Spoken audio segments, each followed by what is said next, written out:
ایک ناپرستانیہ تر ناول قسط نمبر 57 شاہنواز کا گھر دلہن کی طرح سج چکا تھا۔ عمر نے زبردستی بہت محنت اور مشقت سے ساس کو پالر بھیج دیا تھا۔ وہ تو اب تک آئی ہی نہیں تھی اور دوسری طرف گھر والے البتہ سب آ گئے تھے۔ ہاں، سوہا نہیں تھی۔ بدر نے اس کی جانب دیکھا، وہ خاموشی سے بیٹھی شاید تسبیح کر رہی تھی۔ تم مہندی میں نہیں جاؤ گی؟ اس کے سوال پر سوہا نے سر اٹھایا۔ ایک انسان کو اتنی تکلیف نہیں دینی چاہیے کہ اس کی چیخیں دل پھٹنے کا سبب بن جائیں۔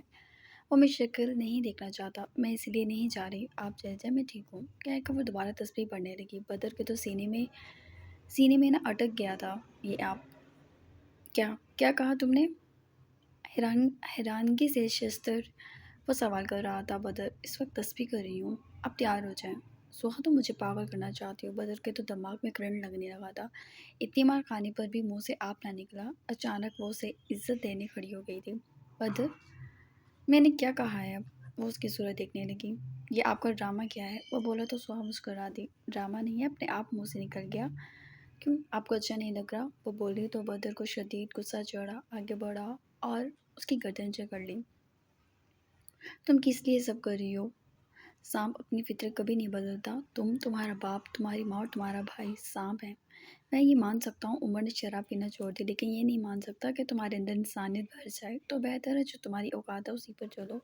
تم اتنی مظلوم بن کے ثابت کیا کرنا چاہتی ہو؟ دوسروں کی تکلیف کا احساس ہو رہا ہے تمہیں؟ واہ سوہا بی بی، چھوٹی بچی کاکی ہو تو تم جب بھی نہیں تھی جب میری ماں سے اپنے پاؤں دبواتی تھی۔ تم بھولی کچھ نہیں ہو، اور اگر تم ان دو بچوں پر اترا رہی ہو تو تمہارا اس میں کوئی کمال نہیں ہے، یاد رکھنا۔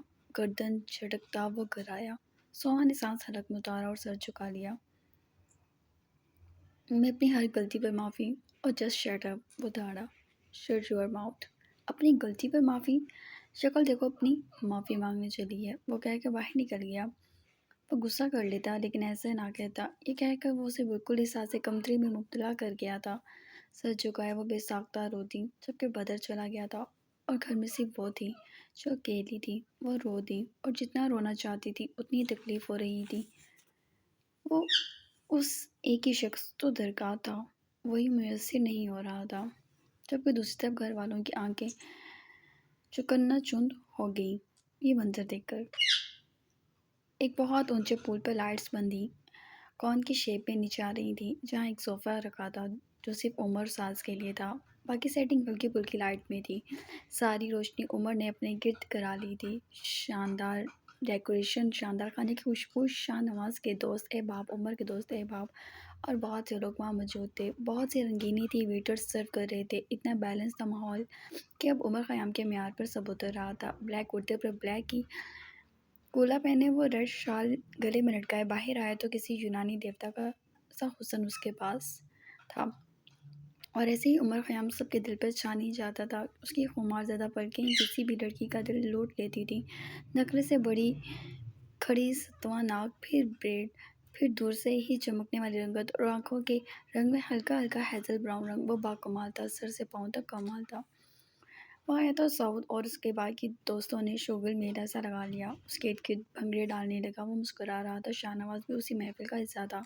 وہ جتنا گریسفل لگ رہا تھا شاید کوئی لگتا وہی سٹائل، اپنے سفید سوٹ پر بلیک شال ڈالی ہوئی تھی، اور عمر کو ہنستا ہوا دیکھ اس نے ایک ہزار کے نوٹ کی گدی اس کے سر پر رکھ کر ہوا میں اچھال دی، اور محفل میں زعفران سا بھر گیا۔ ہر منہ پر سوال یہ تھا کہ ان کا آپس میں رشتہ کیا ہے، لیکن جو محفل سامنے دکھائی دے رہی بڑی حسین لگ رہی تھی، لیکن اس محفل میں کچھ لوگ ایسے تھے جن کی سمجھ سے باہر تھی یہ محبت۔ اشفاق صاحب جو یہاں اس دولہے کے والد تھے اصل، وہ ایک طرف بیٹھے یہ تماشا دیکھ رہے تھے۔ عمر خیام کی خوشی ہضم نہ ہوئی، معلوم نہیں کیوں وقت کے احساسات خود غرضی ان کے اندر بستی جا رہی تھی۔ ارحم باپ کے کان میں لگائی بجائی کر رہا تھا۔ تائی بھی دیکھنے آئی تھی کہ آخر وہ ہے کون شاہ نواز سکندر، اور جتنا دیکھ رہی تھی اتنا دل بیٹھے جا رہا تھا۔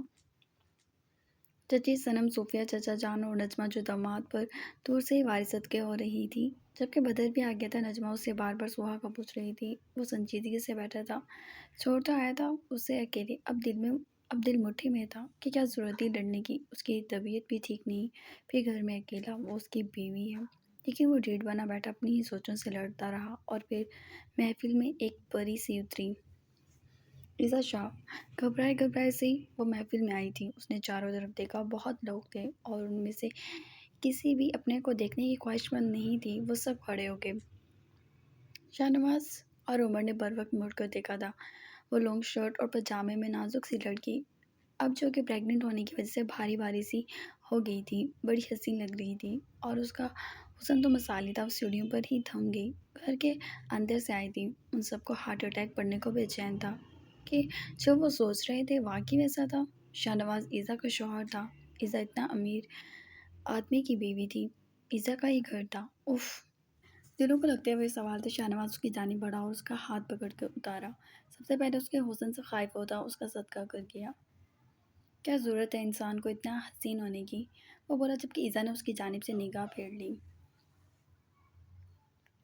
پہلے آپ میرے بھائی پہ مر جائیں، میں تو دور دور سے دیکھ لوں گی۔ شاہ نواز ہنس دیا۔ یار کوئی مرد سے بھی جیلس ہوتا ہے۔ اس کے گال پر نرمی سے سب کے سامنے ہاتھ پھیر رہا تھا۔ بدر کی نگاہیں اسی پر تھی، وہ اب حسین ترین ہو گئی تھی، کسی کی محبت کو سنبھالے ہوئے تھی۔ وقت نے اسے کتنا جادوئی کر دیا تھا۔ وہ اپنے شوہر کے ساتھ کھڑی محو گفتگو تھی، اور مجال و محفل میں کوئی ان دونوں پر سے نگاہ ہٹا سکا ہو۔ مرد آپ نے بتایا نہیں اب تک، یہ اتنی اچھی دوستی ان سے کیسے ہوئی؟ آپ کی بیوی سے تو نہ کی آپ نے؟ وہ آنکھیں سکیڑ کے دیکھنے لگی۔ اب ایسے طنز مارو گی تو تمہیں پتہ ہے میں کسی کا لحاظ نہیں کرتا، وہ بولا تو عزت جلدی سے دور ہوگی۔ دادی جان کا بیہیویئر بھی بدل گیا تھا، کافی خوش تھی۔ عائشہ البتہ خاموش تھی۔ دادی جان نے بھی اس پر سے صدقہ وارا اور ان لوگوں کی طرف وہ دیکھ نہ سکی۔ دادی جان اسے سب سے ملانے لگی۔ مہمان بھر گئے تھے، دلہن کا انتظار تھا۔ شیخ صاحب اور ان کی فیملی پر توپ کا گولہ گرا تھا۔ بدر فوراً اٹھا اور وہاں سے نکل گیا۔ اس کا سامنا نہیں کرنا چاہتا تھا، کتنا بدل گئی تھی۔ جو اپنا چہرہ کبھی دکھا نہ سکے، وہ لڑکی سکون سے سب سے مل رہی تھی۔ پیسے میں طاقت ہی الگ ہے۔ سانس کا دم نکل رہا تھا، وہ بے ساختہ ہی رونے لگ گئی۔ عمر نے باہر مینیجر کو بھیجا تھا، مگر سعود نے اسے بتایا کہ وہ رو رہی ہے۔ عمر فوراً اس کے پاس باہر آیا، دروازہ کھولا گاڑی کا اور اسے دیکھ کر گش کھا گیا۔ کیا لگ رہی ہو یار؟ اسے مزید روتا دیکھ الفاظ اندر ہی اتار لیے۔ کیا ہو گیا؟ بڑی چاہت سے اس کے گالوں کو اپنے ہاتھوں کے پیالے میں بھرا تھا اس نے۔ دیکھو اب تمہاری شان شان ہے نا سب۔ میرا دل گھبرا رہا ہے، میں اتنے لوگوں کو فیس نہیں کر سکتی۔ کیوں بھائی؟ ابو قیام کی ہو تم، کوئی تمہاری طرف نہیں دیکھے گا، ڈونٹ وری۔ جی نہیں، میں نہیں آؤں گی اندر، میں اٹھا کے لے جاؤں گا، وہ گھور کر بولا۔ پلیز عمر، آپ وہ اس کے سینے پہ ہاتھ رکھ گئی۔ عمر کا تو دل ہی باہر آ جاتا، وہ جھکا اور بے ساختہ اس کے گالوں کو چوم لیا۔ میرے ساتھ رہنا ہے تو یہ چڑیا سا دل بڑا کر لو، ورنہ میں خود کر دوں گا، اس کے کان کے نزدیک بولا۔ ساس کو لگا وہ وہیں گر جائے گی، اس کا دماغ چکرا رہا تھا۔ عمر نے اسے باہر نکالا اور اس کے لڑکھڑاتے وجود کو اپنا سہارا مکمل دے کر وہ اسے اندر لے آیا۔ اور ان دونوں کی انٹری پر ایک دم انار چل پڑے، فائرز ہونے لگی، پارٹی بمز پھٹے تھے۔ ساس نے اس کا ہاتھ سختی سے پکڑا ہوا تھا اور اسے اسی جگہ پہ لے آیا جہاں ایک صوفہ رکھا تھا۔ روشنی کی رنگینی ایسی تھی کہ ان دونوں کے بعد محفل میں کوئی نہیں دکھا تھا۔ وہ کھڑا ہو گیا، ان کی تصویر دھڑا دھڑ کھینچ رہے تھے۔ ایزا نے اپنے بھائی کے ساتھ ساس کو دیکھا اور بس ہلکا سا مسکرا کے شاہ نواز کے بازو پر سر رکھ کر کھڑی ہوگی اور اس کا بازو تھام لیا۔ تم اپنی فیملی سے ملو گی نہیں؟ نہیں، اس کی ضرورت ہی نہیں۔ اور ساس سے؟ اس کی بھی ضرورت نہیں، وہ مسکرا دی۔ شاہ نواز نے اس کا گال سے ہلایا۔ چلو پھر بیٹھ جاؤ، کچھ کھائیں؟ Why not honey? وہ دونوں مڑ گئے۔ عمر اور ساس کی تصویریں کھینچی، کامتے ہوئی وہ اس کے پہلو سے چپک کر بیٹھ گئی۔ اتنا چپکو گی تو پھر بدلے میں بھی چپکوں گا، وہ مزے سے بولا، جبکہ ساس ایک دم دور ہوئی اور عمر کا قہقہ ابھرا تھا۔ ساس نے اپنوں کی جانب نگاہ گھمائی اور اچانک اس کی نگاہ ایزا پہ چلی گئی، جسے شاہ کھانا کھلا رہا تھا اور ایزا نان سٹاپ کسی بات پہ بولے جا رہی تھی۔ ساس دنگ رہ گئی۔ عمر نے بھی دیکھا، ایزا، وہ اشارہ کرتی بولی۔ ایزا، وہ بس اتنا ہی بولا، اور پھر مہندی کی رسومات دادی جان نے شروع کر دی۔ اس کے اپنے گھر والے منہ بنا رہے تھے اور دادی جان نے رسم کا آغاز کیا۔ میرا بچہ، ہاں تیری بیوی بھی پیاری ہے۔ یہ بھی کا کیا مطلب ہے؟ وائی بروچ کہا گیا۔ بزرگوں، حسین ہے، ذرا غور سے چشمہ درست کرو، وہ منہ بنا گیا۔ ساس کو شرمندگی ہوئی۔ ہاں بھائی، میری بہو سے ذرا سی کہوں، وہ جان بوجھ کر چھیڑ رہی تھی، اور پھر میں بولوں گا تو کہیں گی ہائے دیکھ مجھ پر چڑھا ہے۔ وہ نقل اتار گیا۔ دادی جان ہنسنے لگے اور عمر نے بھی سر جھٹکا اور پھر اس کی فیملی بھی آ گئی۔ دائی جان نے لگائی تو ساس کی گال پہ چٹکی ہی کاٹ لی سی نکلی تھی اس کے منہ سے۔ عمر نے مجھ کر دیکھا اور وہ ہلکا سا مسکرا دی کہ اسے پتہ لگا یہیں شروع ہو جائے گا۔ عمر ان لوگوں سے اتنا مخاطب نہیں ہوا تھا۔ اشفاق سے اپنے بیٹے کی جانب دیکھا۔ عمر بھی ان کی آنکھوں میں دیکھنے لگا اور چند لمحے دیکھتے رہے اور پھر ہر چیز کو ترک کر کے آج وہ اسے سینے سے لگا سکتے تھے، لیکن وہ باپ تھا جو اپنے بیٹے سے بھی چل رہا تھا۔ وہ اس کی کسی بھی خوشی میں شامل ہوئے بنا وہاں سے نکل گئے۔ اپنے ساتھ ارحم، تائی اور چچا کو بھی لے گئے تو بمجبوری سب کو جانا پڑا۔ نجمہ کھڑی منہ دیکھ رہی تھی۔ امی، ساس نے پکارا تو عمر نے نجمہ کی جانب دیکھا۔ وہ آگے بڑھی اور کچھ جھجکتے ہوئے عمر کے گال پہ اپٹن لگا دیا۔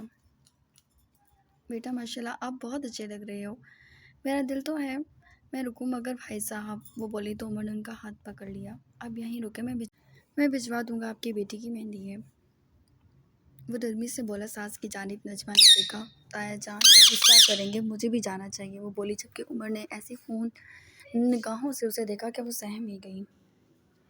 یہ آپ کی بیٹی اس طرح خون پیتی ہے میرا، وہ بھڑکا۔